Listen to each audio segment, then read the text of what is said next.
Assalamualaikum. Selamat pagi anak-anak. Kalian sudah siap untuk pembelajaran hari ini? Betul. Nah, silakan KM-nya untuk berdoa dulu. Sebelum kita mulai pembelajaran, silakan untuk berdoa dulu. Ulangi. Duduk siap. Saat amati mulai.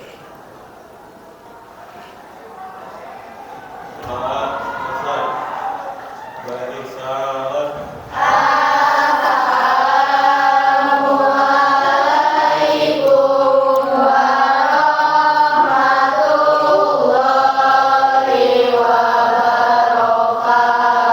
Waalaikumsalam. Silakan untuk membaca ayat suci Al-Quran terusan yang kemarin ya. Surat keberapa sekarang? Tadarusnya? Apa-apa? Al-Imran ayat 10. Sila 10 sampai ayat 15 kita baca sama-sama. Ayo.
belakang coba ke sini supaya yang di depan penuh. Coba sini coba. Nah, itu jadi setiga jajar ya supaya penuh. Ayo. Belah sana. So isi yang ini juga diisi. Ini pindah sini. Belah sana juga diisi. Dua-duanya sudah diisi. Ayo. Neng yang belakang pindah ke sana. Jadi nggak ada yang tiga-tiga. Coba di sini nah, sama tegas kosong.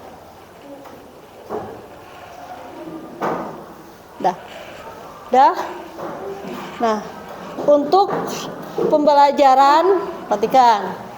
Untuk pembelajaran hari ini, kita akan nyambung, kita akan meneruskan bab 2, yaitu membangun budaya taat hukum. Nah, apa hubungannya dengan bab 1? Apa coba hubungannya dengan bab 1?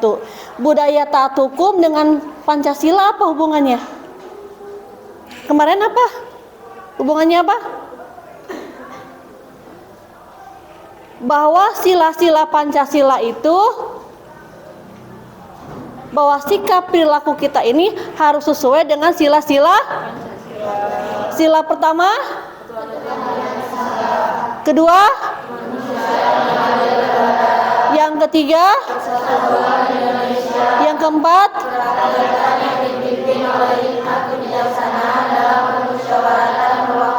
yang kelima, nah, itulah sila-sila yang sila ke-1 sampai sila ke-5 itu adalah tatanan yang mengatur perilaku kita sehari-hari. Untuk lebih semangat lagi, mari kita menyanyikan lagu Garuda Pancasila. 1, 2, 3. Garuda Pancasila.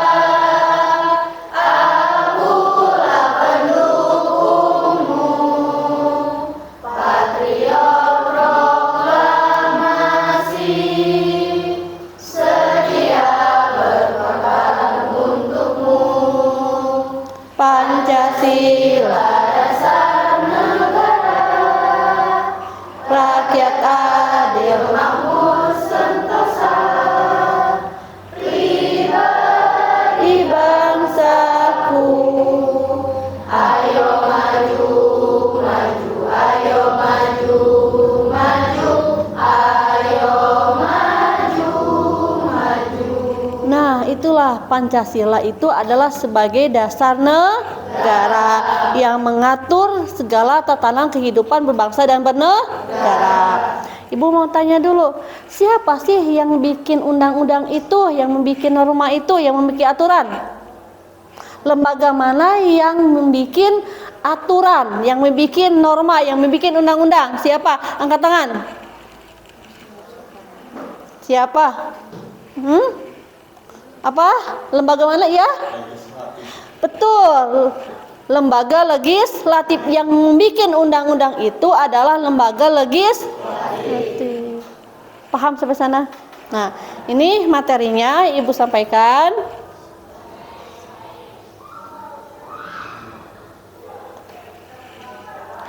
Kita akan membahas tentang membangun budaya taat hukum. Ini yaitu tentang kesadaran hukum. Apa itu kesadaran hukum? Kita bahas sama-sama. Di dalam kesadaran hukum itu ada yang namanya kesadaran hukum, tujuan hukum, dan sumber hukum. Kalau sumber hukum kalian sudah paham mungkin ya? Apa itu sumber hukumnya? Hah? Sumber hukum kita apa? Siapa? Sumber hukum kita? Undang-Undang 45 yang bersumberkan kepada Pancasila. Nah, yang kita bahas ini adalah tentang membangun budaya taat hukum. Pokok bahasanya adalah kesadaran hukum. Dimaksud dari ini adalah tujuannya. Kenapa? Supaya perilaku kita sesuai dengan aturan yang berlaku di masyarakat. Nah, ini ada jawaban, ada pertanyaan, mengapa kita harus taat hukum? Supaya apa? Coba Cung, kenapa kita harus taat hukum? Sebelum Ibu nampilkan contoh-contoh, kenapa kita harus taat hukum? Oh, angkat tangan, siapa? Kenapa kita harus taat hukum? Kenapa?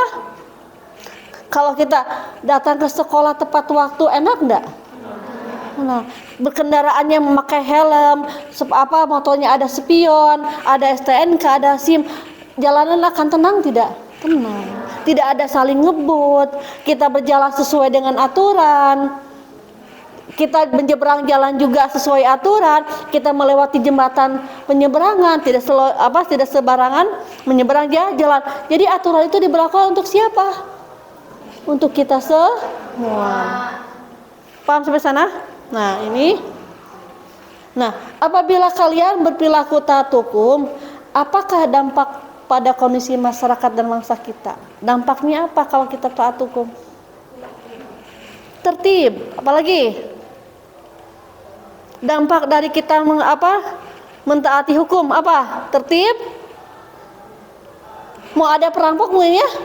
Aman. Mau ada pencopet? Aman. Karena takut ya, takut dengan aturan. Mau aya anu ngambil petuk nukarkan senal di masjid nggak ada, yang ngambil celengan orang lain nggak ada, baju sesuai aturan. Jadi kalau kita taat hukum, insya Allah kita akan aman, tentram, damai dan sejahtera. Ini jelaskan apa itu kesadaran hukum ini. Kesadaran hukum yaitu dapat diartikan sebagai kesadaran seseorang atau suatu kelompok masyarakat kepada aturan-aturan atau hukum yang berlaku. Kesadaran hukum sangat diperlukan oleh suatu masyarakat. Hal ini bertujuan agar ketertiban, perdamaian, ketentraman, dan keadilan dapat diwujudkan dalam pergaulan antar sesama. Nah, itu pengertian dari kesadaran hukum. Kedua, tujuan hukum. Ini Tujuan hukum secara umum adalah untuk menghendaki adanya keseimbangan, ketertiban, keadilan, ketentraman, dan kebahagiaan setiap manusia. nah, itu sebagai tujuan hukum. Yang ketiga, sumber hukum. Nah, ini ya. Sumber hukum itu sendiri adalah segala sesuatu yang menimbulkan aturan-aturan yang mengikat dan memaksa, sehingga apabila aturan itu dilanggar akan menimbulkan sanksi yang tegas dan nyata bagi pelanggarnya. Berarti aturan itu mengikat dan memaksa. Kalian wajib mematuhi peraturan tersebut, betul tidak? Betul. Diikat oleh peraturan. Mulai dari pakaian, mulai dari sepatu, mulai dari berkendaraan motor atau mobil, mulai datang ke sekolah, kalian harus mematuhi tata tertib karena peraturan itu mengikat dan mengatur. Apabila kita melanggar, pasti kita kena sanksi. Paham sampai sana tentang kesadaran hukum, tujuan hukum, dan sumber hukum. Nah, Ibu akan tampilkan contoh hukum yang orang yang taat contoh yang tidak taat hukum. Ini maksud kalian bagaimana? Silakan komentari oleh kalian. Kita adu pendapat. Maksudnya ini kenapa?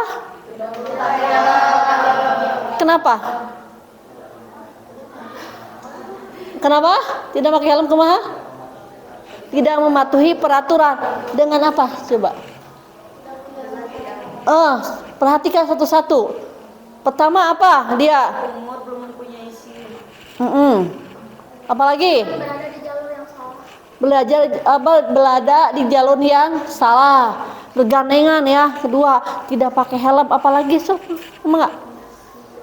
Satu-satu kita bahas. Apa? Hah? Coba? Berngobrol sambil berkendara. Apalagi?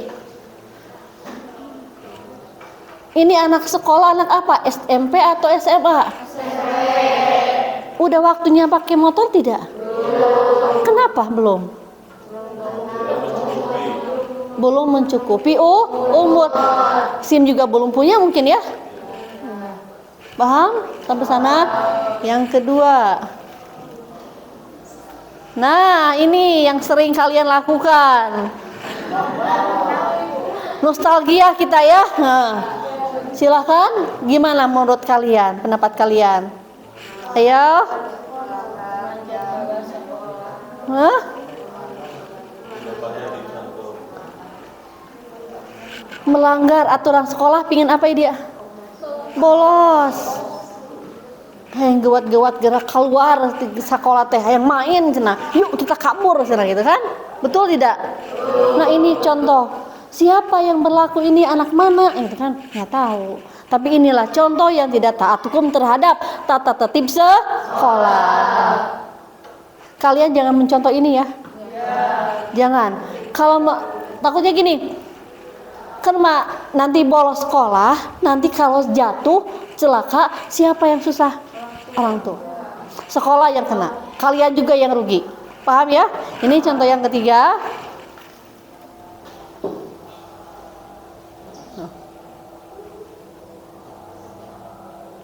Nah, ini kasus bullying. Silakan komentari. Pernah terjadi di lingkungan kita kasus bullying? Gimana perasaan kita? Sedih ya? Yo, gimana menurut kalian? Ada kasus gini di sekolah kita ada tidak? Ada. Kita ada kita kena kasus juga bullying. Kalau ada bilang ke ibu ya. Ibu akan cerita apa? Udah, silakan ada. Sila komentari. Bagaimana pendapat kalian tentang kasus ini?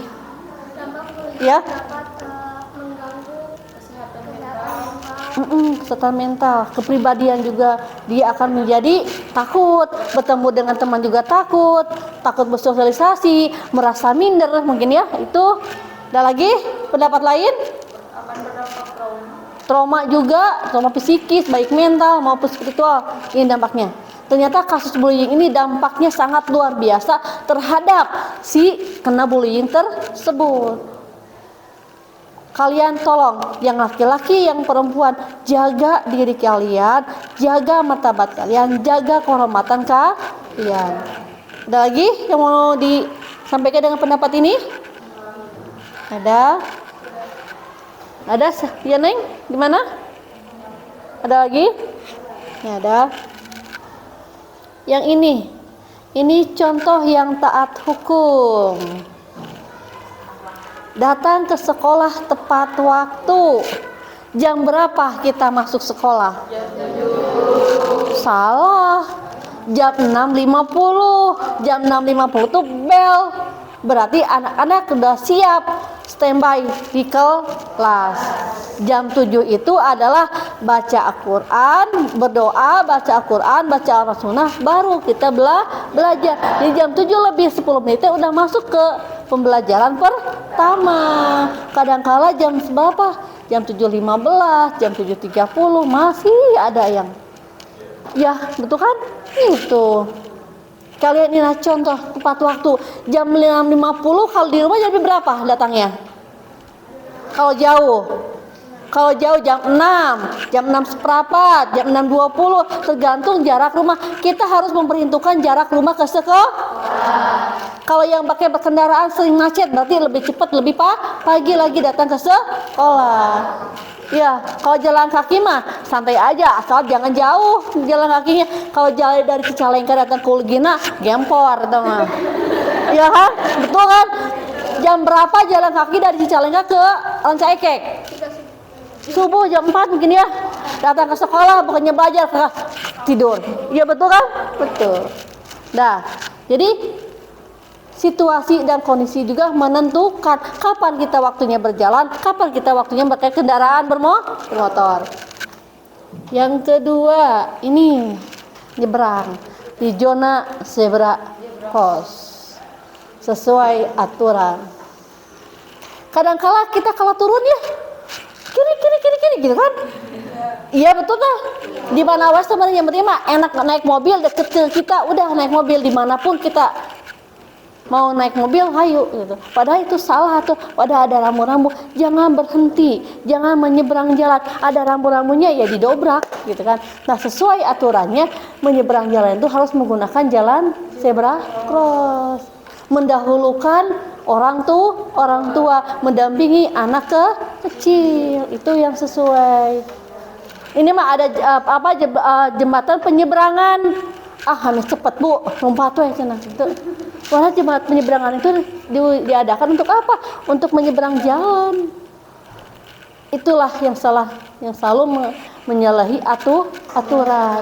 Ada penyeberangan jalan dijadikan surat coret, wah dipakai apa? Ada sebrakos dijadikan apa gitu. Tolong patuhi dari sekarang, mulai dari diri kita sendiri. Yuk kita taat sama aturan, sadar terhadap hukum, bahwa setiap perbuatan kita itu ada sanksi. Itu paham sampai sana? Ini yang sering kita tonton. Nah, yang sekarang lagi booming, sampah di mana-mana. Kalau sampah mah buangnya, kalau minumnya mah enak, long. Bagus tidak kayak gitu? Iya. Perempuan biasanya dari kantin datang ke kelas, penuh di kolam tuh. Nah, bagus, berarti kalian sudah taat hukum, taat peraturan. Alhamdulillahirabbil alamin. Nah gitu kan. Jadi habis makan buang ke tempat sampah. Kalau tidak ada buang tong sampah, sakuan simpen di dalam tas sendiri. Paham sampai sana? Contoh-contoh yang bikin contoh taat hukum dengan contoh yang tidak taat hukum. Ada lagi yang mau ditanyakan ke Ibu tentang kesadaran hukum? Jadi paham. Jadi hukum itu ditaati untuk siapa? Kita semua. Hukum itu bersifat mengikat dan yuk aturan kita, disiplin kita. Kalau gini ya, kalau kita mentaati hukum, keren tidak? Keren ya, keren abis. Kalau kita taat tentang hukum, keren. Kita bisa mentaati, datang ke sekolah tepat waktu, belajar juga enak, tidak ada lagi yang namanya kesiangan, gurunya juga enak, gitu kan? Belajarnya juga semangat, gitu kan? Paham sampai sana? Paham? Nah, untuk itu supaya kita lebih paham lagi, Ibu akan ngasih tugas, kita berdiskusi dibagi menjadi 4 kelompok. Kelompok 1, 2, 3, dan 4. Siap? Nah, Ibu bagikan lembar kerjanya, kerjakan hari ini, dikumpulkan juga.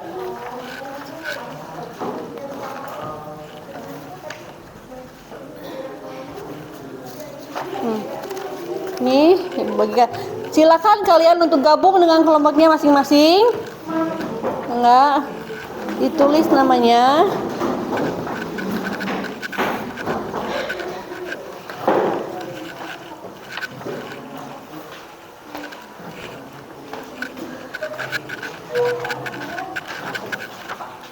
Silakan. Taat hukum di bidang pendidikan apa? Contohnya, gitu. Silakan kalian tuliskan satu-satu. Ibu kasih waktu 15 menit atau 20 menit sudah selesai. Silakan berkumpul.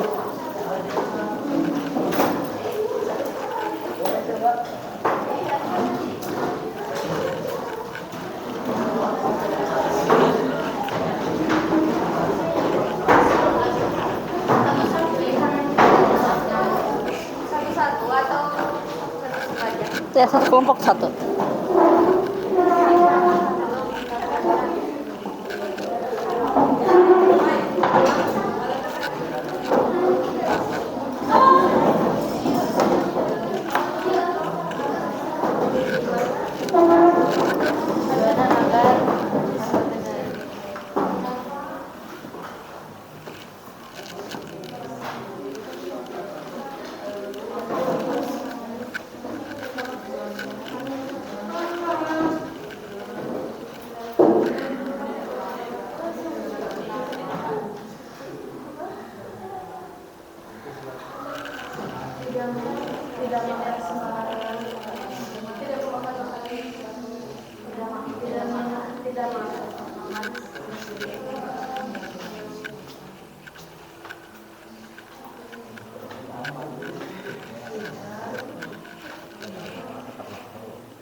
Yang lain diam. Menaati peraturan sekolah, tujuan manfaatnya agar tidak terlambat sama agar tertib. Kalau dari kesehatan, makanan dengan gizi seimbang, tujuannya untuk menurunkan risiko penyakit. Kalau untuk kebebasan beragama, contoh taatnya itu melaksanakan ibadah sesuai dengan kepercayaan masing-masing, tidak mengganggu agama lain beribadah. Tujuannya agar aman dan nyaman ketika beribadah. Kalau di lalu lintas, memakai helm, menaati peraturan lalu lintas, tujuannya untuk mengurangi bahaya resiko kecelakaan. Kalau dari sosial kemasyarakatan, contoh perilaku taat hukumnya menjaga keamanan kebersihan lingkungan agar lingkungan lebih bersih. Silakan kelompok 2 bacakan hasil presentasinya. Kelompok ini dulu bacakan hasil presentasinya. Silakan Rasya. Contoh dalam pendidikan yaitu berangkat ke sekolah tepat waktu. Tujuan atau manfaatnya agar tidak telat dan mengikuti pembelajaran dan agar lebih disiplin. Contoh dalam kesehatan yaitu membuang sampah pada tempatnya. Tujuan manfaatnya agar lingkungan bersih dan terbebas dari kuman dan bakteri. Lalu contoh dari kebebasan beragama tidak mengganggu teman atau orang yang sedang beribadah. Tujuan atau manfaatnya agar tercipta jiwa toleransi. Terus contoh dalam lalu lintas menyeberangi jalan dan di zebra cross. Tujuan manfaatnya agar terhindar dari kecelakaan lalu lintas. Lalu sosial masyarakat contohnya gotong royong membersihkan sawakan. Tujuan manfaatnya agar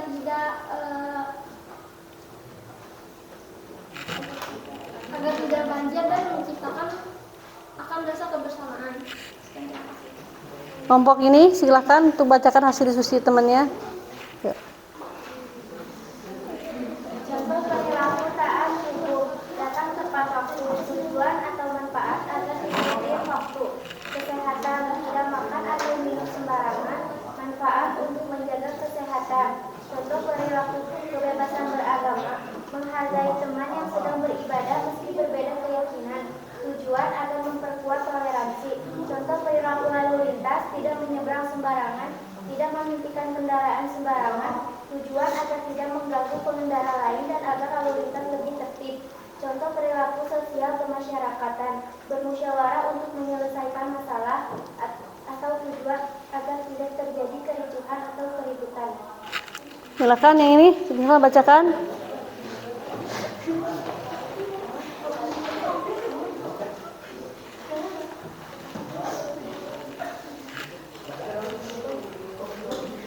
Pengalaman hidup sehari-hari pendidikan dapat melakukan datang tepat waktu, berpakaian sesuai seragam tiket kelas. Tujuannya untuk kedisiplinan dan untuk menjaga kebersihan. Bidang pengalaman kesehatan, contoh berpakaiannya adalah mencuci tangan sebelum dan sebelum makan, Laki-laki. makan makanan sehat, rutin olahraga, dan menjaga pola tidur agar bersih dan sehat, kebugaran agar tidak sakit.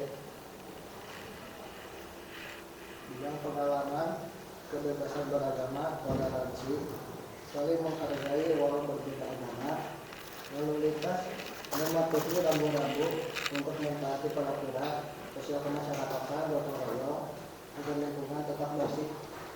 Nah itu, jadi hasil diskusinya disimpulkan. Apa kesimpulan dari yang dapat kalian tadi diskusikan tadi? Apa kesimpulan tentang perilaku taat hukum itu? Silakan. Mulai dari pendidikan, toleransi beragama, kesehatan, sama sosial masyarakat. Apa yang dapat kalian tarik kesimpulannya dalam mentaati peraturan tersebut? Apa? Apa? Apa? Apa, Mei? Apalah? Rahasia? Apa? Nabila?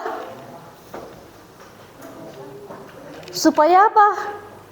perilaku kita harus sesuai dengan aturan yang berlaku di masyarakat. Ingat, aturan yang berlaku itu harus sesuai dengan aturan sila-sila Pancasila. Mulai dari sila ke-1 sampai sila ke-5. Dikaitkan, kenapa harus taat aturan? Gitu kan? Karena pedoman kita adalah bersumber kepada Pancasila. Semua aturan perilaku kita ini diatur yang namanya oleh sila-sila Pancasila. Mulai dari 1 ke apa? Kedua? Yang ketiga? Yang keempat?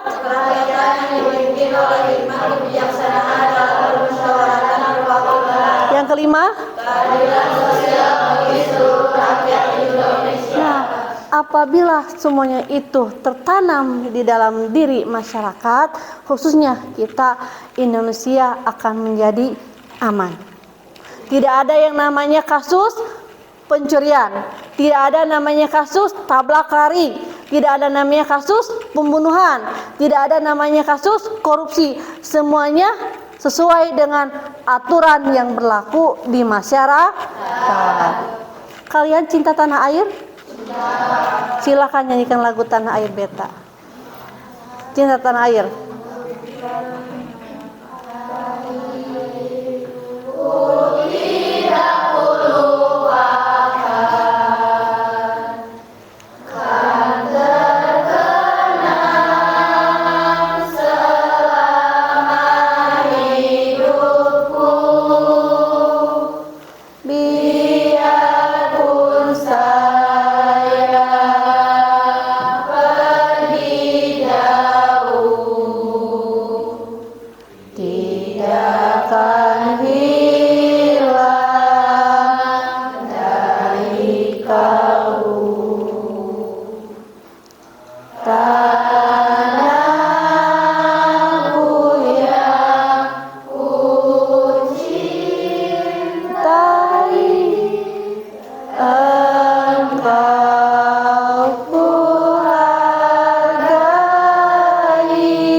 Kita harus cinta terhadap tanah air kita, negara Republik Indonesia. Kita rawat, kita bina, kita jaga negara kesatuan Republik Indonesia. Jangan sampai tangan-tangan yang tidak bertanggung jawab itu mengambil kita sebagai warga negara Indonesia. Silakan Ibu punya 3 pertanyaan. Jawab dengan jujur. Nah, jawab jujur. Apakah kalian pernah melakukan pelanggaran tata tertib sekolah? Tidak? Bagus. Kedua, apa masalah yang dapat terjadi apabila banyak peserta didik tidak disiplin? Ya? Sekolah tidak? Dampak jeleknya nama sekolah. Nama baik sekolah akan jelek. Kedua, apa? Dampak dari peserta didik tidak mentaati, tidak disiplin. Apa? Nama baik sekolah selain nama baik sekolah siapa? Diri sendiri juga. Satu orang berbuat semuanya kena. Sekolah tidak lagi, jangan masuk ke Lugina, anak-anak lagi pada langor. Jangan masuk ke Lugina, tidak disiplin, sekolahnya siang. gitu ya. Jadi banyak cemoohan-cemoohan atau banyak komentar-komentar negatif dari luar dari masyarakat tentang SMK Lugina.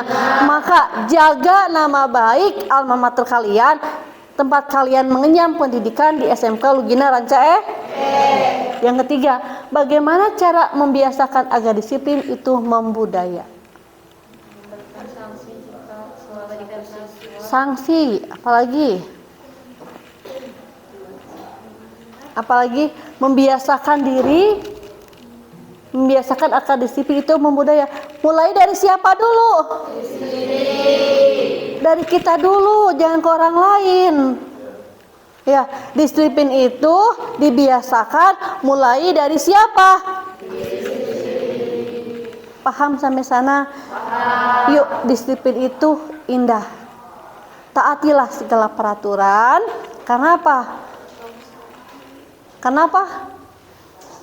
Peraturan itu mengikat dan memaksa. Maka kita sebagai warga negara, sebagai peserta didik, wajib mentaati segala aturan yang berlaku di sekolah, aturan masyarakat dan aturan negara.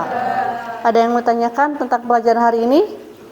Cukup. Nah, untuk penugasan, silakan nanti kerjakan di rumah. Ibu bagikan. Dikumpulkan hari pertemuan kita selanjutnya.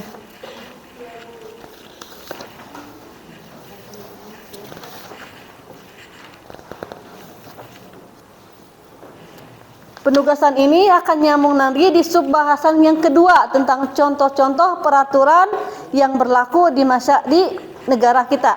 Itu tentang undang-undang, nyambung di pelajaran pokok bahasan berikutnya.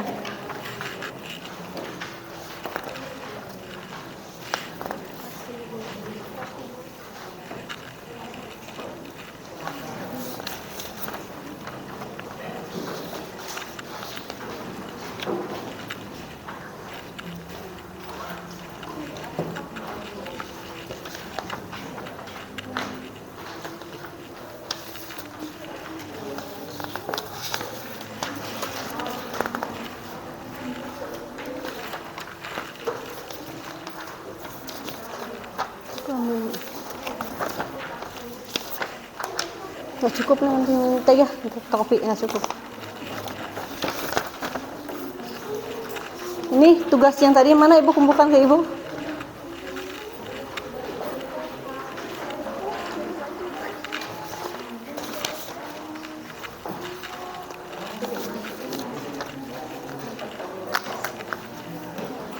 Dah, untuk pembelajaran hari ini ibu cukupkan sekian. Terima kasih.